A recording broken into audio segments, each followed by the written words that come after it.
Hey, what is going on, everybody? Welcome to Citizen Pete. Hopefully you guys are having a good week, good old Friday. I was just getting everything set up for the live stream here, and I noticed we have 340 subscribers, which is pretty awesome. I've been stuck at 330 for a while now, so it's kind of cool to get those extra couple subscribers. So, if you haven't already, do me a favor, like and subscribe to the channel, leave me a comment, let me know what is going on. But yeah, it's slow progress, but still progress, and I am pretty happy about that. And so yeah, in today's show, we're going to talk a little about the minimum wage, Eminem potentially getting canceled, which is just crazy, and a Chinese new test for the coronavirus that could be mandatory, but we'll get into all that. But if you haven't already, do me a favor, like and subscribe to the channel. I would very much appreciate it. And so for our first story here, it seems like the $15 minimum wage is done for now. It sucks to be the bearer of bad news, but $15 minimum wage is going nowhere after 8 Democrats joined Republicans in voting the wage increase down after the Senate parliamentarian ruled that it cannot be included in the COVID-19 stimulus bill. Now, of course, progressives, and myself included, are pretty upset by this because, $15 minimum wage seems like a pretty obvious thing to do. But my first thought is I get where those Democrats are coming from. To me, this question is not whether or not we should raise the minimum wage right now. It's whether or not we should break the rules or override the rules to do it. I'm not a rule follower. I don't really follow very many rules. I kind of do what I want a lot of the time. But people do have rules for a reason. I get we got rules for a reason. The same people who are saying to just break the rules now were saying we have to enforce the rules a month ago when Trump wanted Pence to overturn the election, right? Trump didn't have the power to do that, to stop the electoral count, but because we have rules. Because the rules kind of in some ways matter, right? And I get it. Democrats do need to have more of a backbone, and they also need to learn when to compromise and when they shouldn't compromise. And, I think income inequality is one of the biggest problems in America. And that has led to all kinds of different problems. There's problems around race. How many things around race are really about, someone taking someone else's job or people not feeling like things are equal, right? A lot of that could be based on income inequality. Same thing with Trump. A lot of Trump's voters were Bernie's voters. People who thought that, hey, Trump said he's going to save my job, so I'm voting for Trump. And that comes from income inequality. And now one of the biggest problems we're facing, domestic terrorism.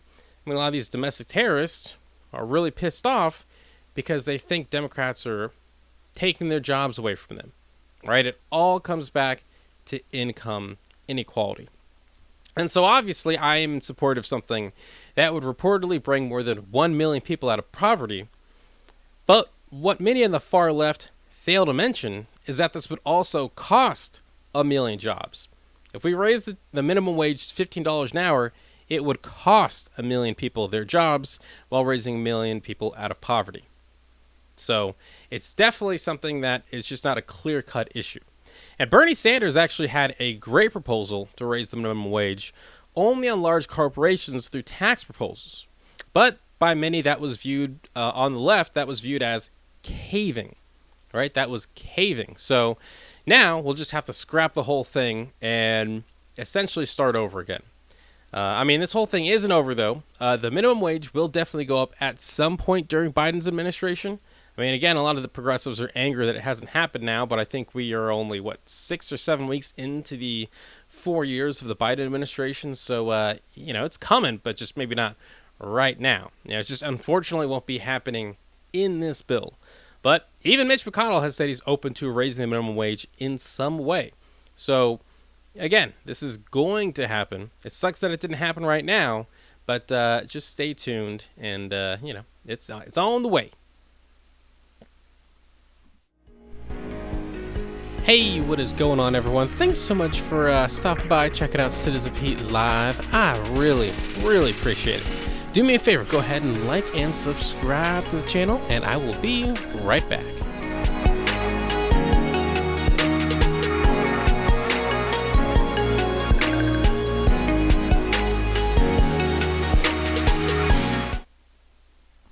As if traveling to China wasn't already a pain in the ass, the People's Republic of China is reportedly going to start requiring mandatory anal tests for any foreign travelers visiting the People's Republic. Keyword reportedly. According to Newsweek, which I don't know if that's always the best source, foreign travelers are going from certain cities, including Beijing, Shanghai, Qingdao. Oh, I think I actually did a pretty good job with that. Qingdao, that's a hard one there. But according to Newsweek and Reuters, they're going to start requiring anal tests when arriving from hotspot regions. So people coming into from those places will reportedly have to have a bit of a swab test. Yeah, they apparently if you're going to Beijing, and what was the other one? Shanghai and Qingdao. Yes, you may have a bit of a fun time at the airport when you get there. Now, that shit sucks. And me and my ass are definitely not going to Beijing now. But I've been looking at these to see if these tests are mandatory, and I haven't really been able to find anything that definitively says where they are or where they aren't. I would check with the State Department, but apparently they also had to find out the hard way, and as China is apologizing after several U.S. diplomats were forced to take one for the team on a recent trip. Now, there's no word on how many people in the State Department had to take the test, but the U.S. has told all American diplomats heading to the communist country to refuse any anal tests in the future. But there is no word on whether or not that applies to U.S. tourists. Probably doesn't. So, if you do decide to head to China, check out the Great Wall, maybe see some pandas, be prepared because you might have to put up with some shit before you even get started. But if 2021 has, taught us anything, it's, I say if it's 2021 and you're into that kind of thing, it's no worries at all. Hey, maybe that could be a fun, thing to show up on to have happen to you when you get to China. It could be a new slogan for China. Come to China where the happy endings start at the airport. I don't know. What do you guys think of this story? I am all about fighting the coronavirus, but this seems a step too far. Hey, thanks so much for watching Citizen Pete Live. I very much appreciate it. Hey, instead of just watching the show, why don't you come beyond the show? We try to include guests from the left and the right and talk some politics and discuss what's going on. Whether you're a hardcore conservative who thinks Trump is the second coming, or you're a liberal and think Trump should be in jail, I want to talk to you. Do me a favor, leave me a comment, subscribe, like this channel, and let me know if you want to be on the show, or send me an email to citizenpete101@gmail.com.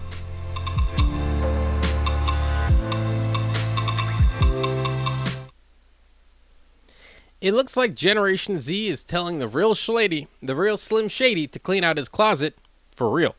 According to the New York Post, I know, some Gen Z folks on TikTok are trying to cancel Marshall Mathers. The controversy kicked off back in February when a Zoomer, or Generation Z member, not exactly sure if that's what they're supposed to be called, but whatever, posted a TikTok clip condemning the rapper's 2010 hit Love the Way You Lie, featuring Rihanna, for reportedly glorifying violence against women. They highlighted the verse, "If she ever tries to effing leave, again, I'm going to tie her to the bed and set this house on fire."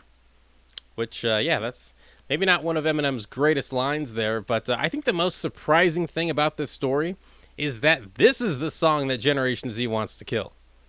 Like, this is the one. I don't know if you've heard all of Eminem's other music, but you might want to check out The Real Slim Shady, because this is probably one of his more, like, poppy songs. We can go down through a couple of the hits.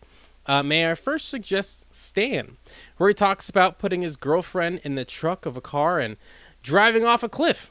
That's one of my favorites.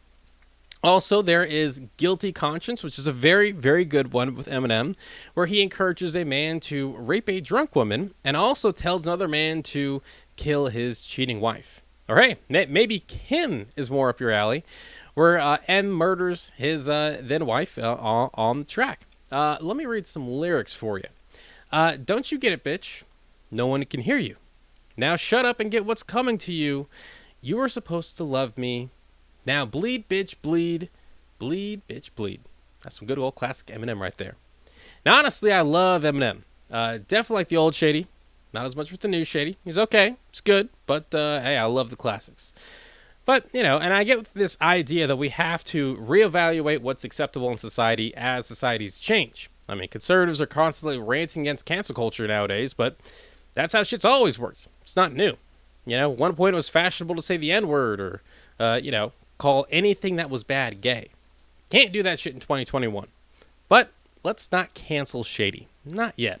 There's a big difference between, being a conservative commentator like Alex Jones, calling school shootings fake or perpetuating lies about an election that causes a violent insurrection, and a rap artist talking about his maybe slightly dysfunctional relationships. One has the potential to harm people, and one doesn't. So let's leave the real Slim Shady alone. Hey everybody, hope you are enjoying Citizen Pete Live. Very much appreciate you guys tuning in and watching the show. If you haven't already, do me a favor, like and subscribe to the channel, and also sign up for notifications. Very important to do that so you get the latest content sent directly to your phone. You can also keep up with me on Facebook, Twitter, and Instagram at CitizenPete101. But again, very much appreciate you guys supporting this show and supporting independent journalism. I'll be right back with more politics, news, and entertainment.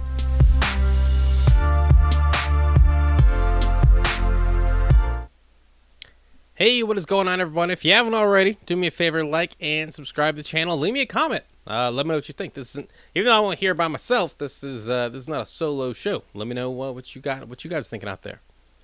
So right now, folks in Mississippi don't have running water, or have to boil their water after the crazy snowstorm the South had a week or so ago.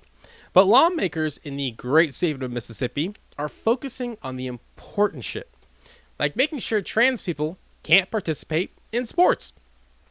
According to Sports Illustrated, the Mississippi House has passed a bill on Wednesday banning transgender athletes from playing on girls' or women's sports teams in states' universities and schools. Republican Governor Tate Reeves is expected to sign the bill into law in the next couple of days. And Mississippi is among more than 20 states across the country considering restrictions on athletes or gender-affirming health care for transgender minors in 2021.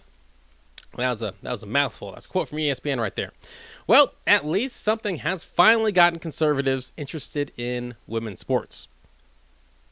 I support trans men and women wholeheartedly, and you should too, especially if you're a conservative. I mean, what right is more important than to being able to protect and defend your ability to be able to define who you are, right? I mean, think about it for a second. Take the bullshit out of it.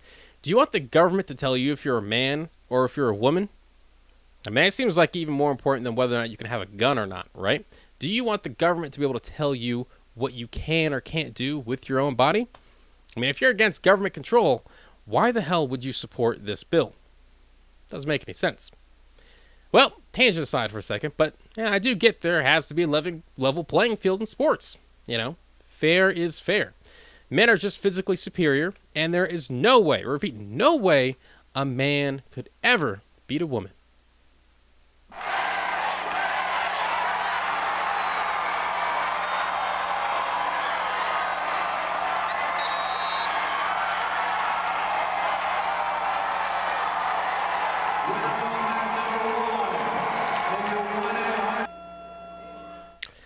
Sorry, video a little glitchy there, but that is Heaven Fitch, which is a cool name, becoming the first woman in North Carolina's history to win the state championship in wrestling in the 106-pound weight class. So I guess a woman can beat a man. Ended that argument there, didn't I? Or I should say she ended that argument. Now, sports has been backwards for a long time, and bills like this just want to keep it going backwards. The truth is, men can beat women at sports, and women can also beat men. We've seen these crazy differences, and we should have seen like there's been these crazy differences between women's and men's sports for a long time, and it shouldn't be that way. I mean, I played lacrosse, and men's lacrosse has pads and helmets, and women's lacrosse has short skirts. It makes no sense whatsoever. Sports has never really been equal. So don't pretend this is about ensuring a level playing field. What this is about is wasting time and taxpayer money on issues that really aren't important in the grand scheme of things. Mississippi ranks near the bottom of the country in education, income, health, but the government focuses on this. And again, there are people who are right now in Mississippi don't have running water, but they got the time to pass trans bills. I mean, let's be real. Running sucks, whether you have a penis or a vagina. Doesn't matter. Hey, what is going on, everyone? Thanks so much for stopping by, checking out Citizen Pete Live. I really, really appreciate it. Do me a favor, go ahead and like and subscribe to the channel, and I will be right back.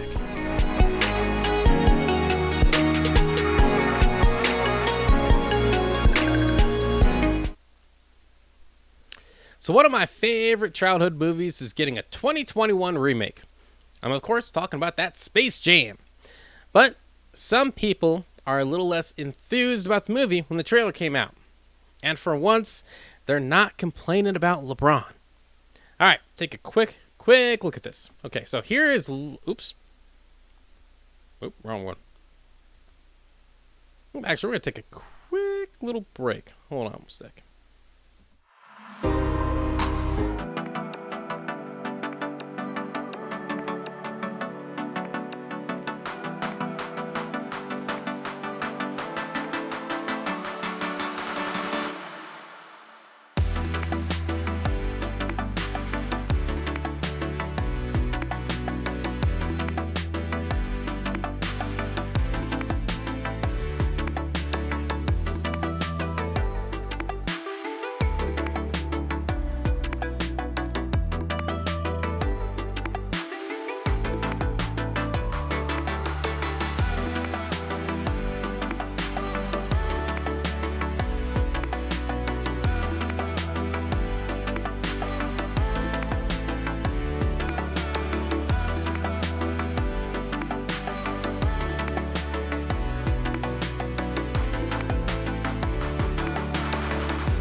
Oh, sorry about that. I might have. Oops, sorry about that. I had a quick little technical problem, but I think I can fix it real quick. All right, so take a look at these pictures at good old Lola Bunny. So on the left, that is Lola from 1996, and on the right, that is Lola in 2021. Do you notice anything different? All right, take a quick look. Do you see anything different between the two? Yes, it seems that Lola may have undergone a few changes in the last 15 years, and conservatives are pissed. Right? Conservatives are pissed that and blaming cancel culture for this change in Lola. It's just changing this kid's cartoon. I guess nothing is safe.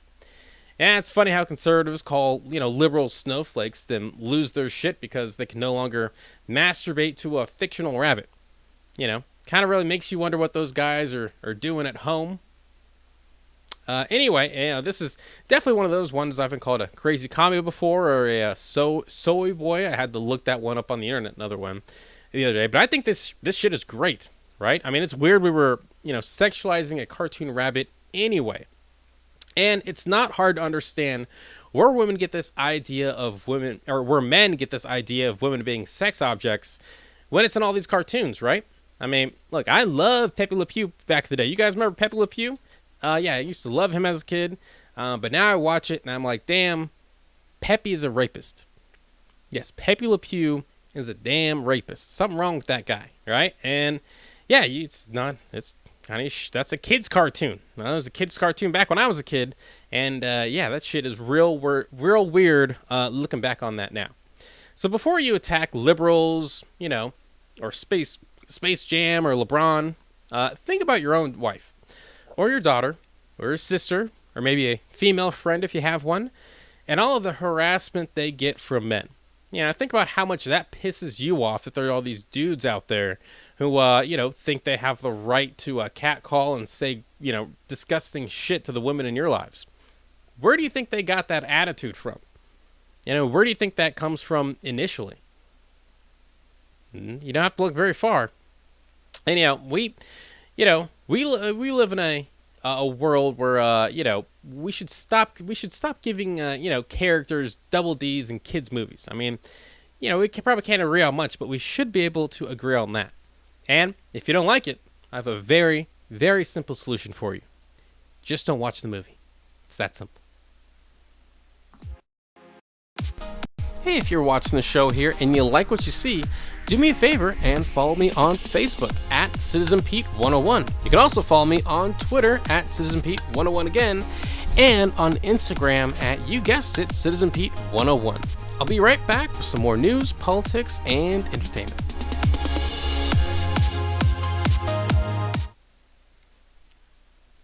Waiting for music to turn off there. According to News 5 Cleveland, the mayor of Detroit is refusing more than 6,000 doses of the coronavirus vaccine because it's Johnson & Johnson, not Pfizer or Moderna.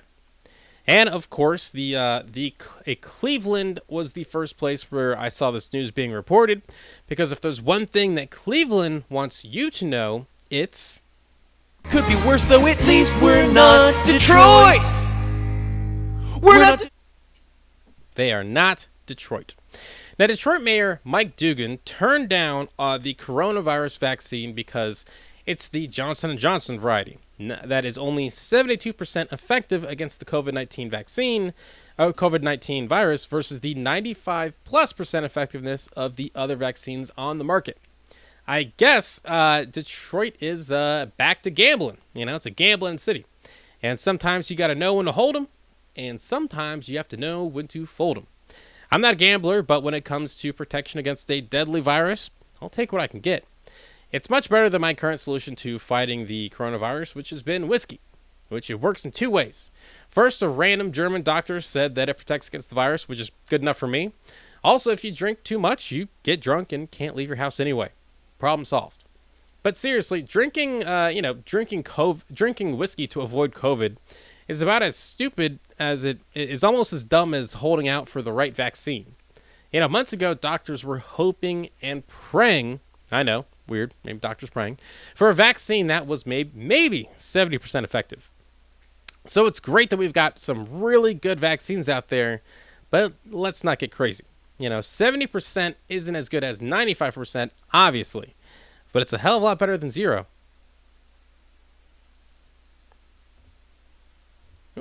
That's I'm gonna wrap up. That wraps up the show for today. Thanks so much for watching. Let's check and see if I got any comments here as I'm going through. Sometimes I do, sometimes I don't.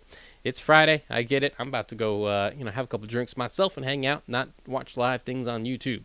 But as always, thanks so much for watching Citizen Pete, supporting the channel. Again, I think we're up to 340 subscribers, which is awesome. I feel like I've been stuck at 330 for a while now, so it's, it's progress. Slowly but surely, y'all. But again, thanks so much for watching Citizen Pete, and I will catch you guys on the flip side.